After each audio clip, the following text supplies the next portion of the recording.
Kapag malapit ang loob natin sa Kanya, darating ang panahon na hindi na natin kailangang magtanong. Kasi simula pa lang na may nararamdaman ka, simula pa lang na may mga katanungan ka, kahit papaano, maiintindihan mo na. Bakit? Kasi malapit ang loob mo sa loob ng Diyos.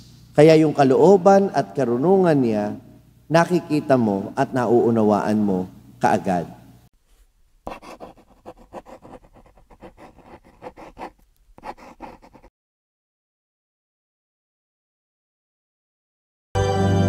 Sumainyo ang Panginoon at sumayo ang mabuting balita ng Panginoon ayon kay San Juan. Papuri sa iyo, Panginoon.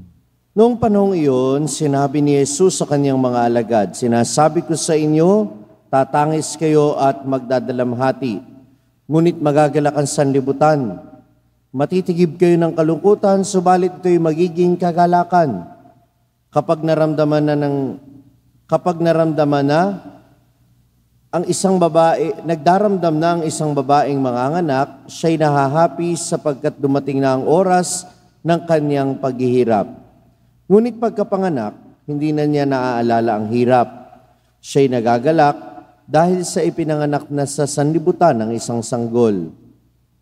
Gayon din naman, nalulumbay kayo ngayon, ngunit muli akong makikipagkita sa inyo at mag-uumapaw sa puso ninyo ang kagalakang hindi maaagaw ninuman. Hindi na kayo kailangang magtanong sa akin sa araw na iyon." Ang mabuting balita ng Panginoon. Pinupuri ka namin, Panginoong Hesukristo.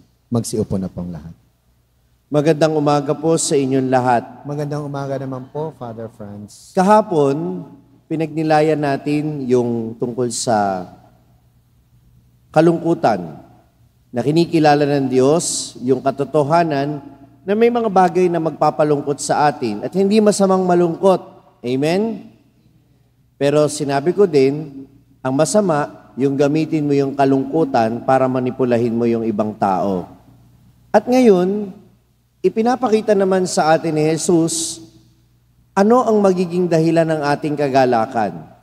Natatapos ang kalungkutan at mararanasan natin ang kagalakan kapag nabatid natin ang kanyang karunungan.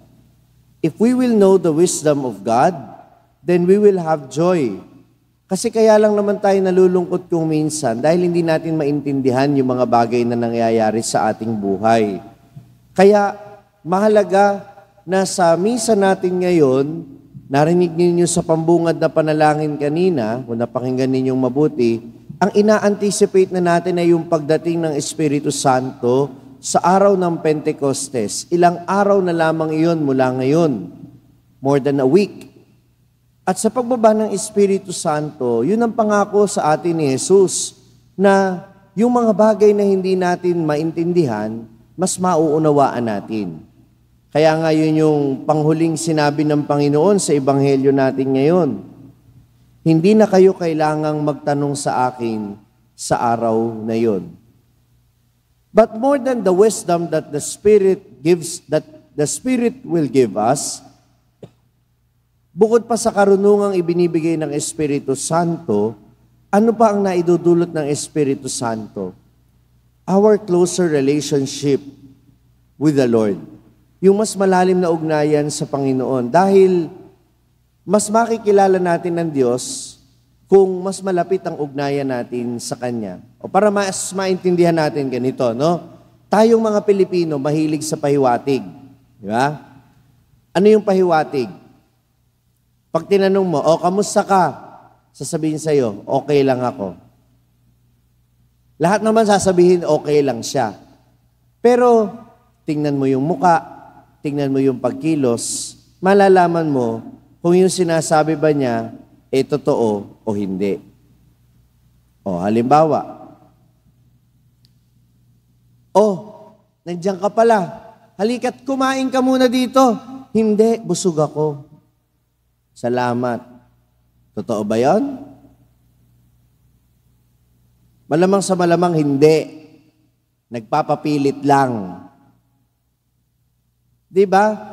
Pero kung kilala mo yung tao, kung magkakilala kayo, abay, wala nang tanong-tanong, wala nang alok-alok, pupunta yan at kukuha yan ng Shanghai o kung ano man yung ulam mo dyan, kakain yan, kahit hindi mo anyayahan. Tama o mali?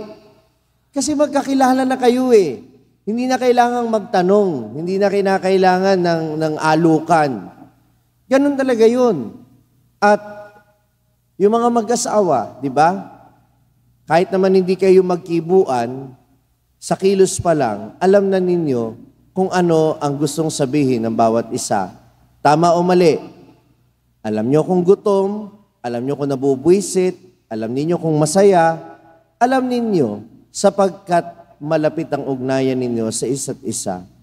Kaya sa banal na misang ito, hangarin natin yung biyaya na maging malapit ang loob natin sa Panginoon. Ang Espiritu Santo ang siyang naglalapit ng ating kalooban sa Diyos. At hindi lang yan para lang masabi na malapit ang relasyon natin sa Panginoon. Hindi lang yun. Ano ang dahilan bakit mag-inam na malapit ang relasyon natin sa Diyos? Yung mga tanong natin sa buhay, mas madaling masasagot. Dahil, kagaya ng sinabi ni Jesus sa Ebanghelyo ngayon, kapag malapit ang loob natin sa Kanya, darating ang panahon na hindi na natin kailangang magtanong. Kasi simula pa lang na may nararamdaman ka, simula pa lang na may mga katanungan ka, kahit papaano, maiintindihan mo na. Bakit? Kasi malapit ang loob mo sa loob ng Diyos. Kaya yung kalooban at karunungan niya, nakikita mo at nauunawaan mo kaagad.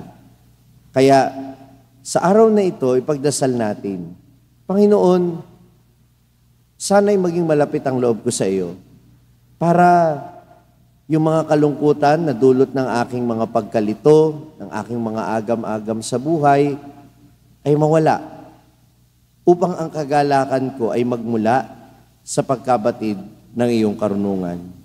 Amen. Na-inspire ka ba sa narinig mong mensahe ng ating pagninilay ngayon?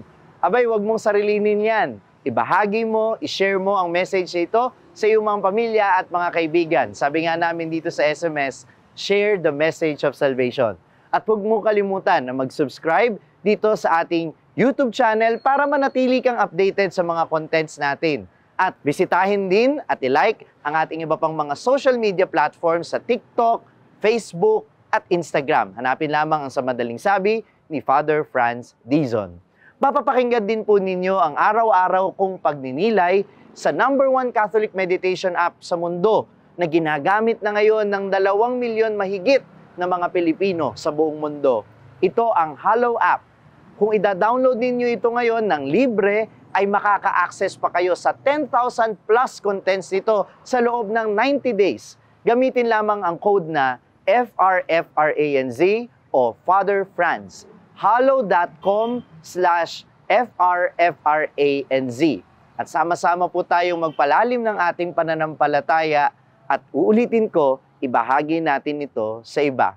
Muli, ako po si Father Franz Dizon at ito po ang Sa Madaling Sabi, sharing the message of salvation.